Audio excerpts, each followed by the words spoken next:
محترم سامعین، السلام علیکم۔ حضرت عبداللہ بن عمر رضی اللہ تعالیٰ عنہ اور ان کے ایک ساتھی کسی سفر پر تھے۔ جب وہ دونوں سفر میں تھک گئے تو ایک پہاڑ کے قریب آرام فرمانے لگے۔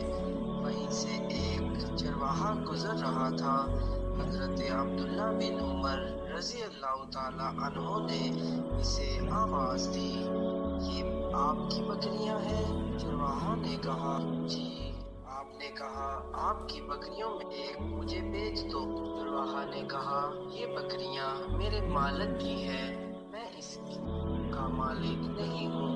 حضرت عبداللہ بن عمر رضی اللہ تعالیٰ عنہ نے سوچا، چلو آج اس کا امتحان لیتا ہوں۔ آپ نے فرمایا، ارے آپ کے مالک کو جھوٹ بول دینا کہ ایک بکری کو لومڑی کھا گئی۔ چرواہا نے کہا، چلو آپ کی بات مان لیتا ہوں، میرے مالک مان جائیں گے اس لیے کہ اس نے مجھے نہیں دیکھا، پر میں روز قیامت اللہ رب العالمین کو کیا جواب دوں گا جو یہ سب کچھ دیکھ رہا ہے؟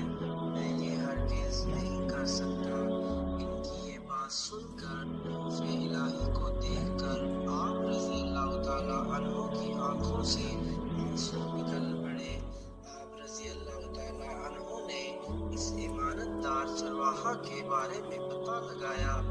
معلوم ہوا کہ وہ چرواہا کسی شخص کا غلام تھا۔ آپ رضی اللہ تعالیٰ عنہ نے اس چرواہے کے مالک کے پاس گئے اور اسے خرید کر آزاد کر دیا، اور اس کی امانت داری کو دیکھ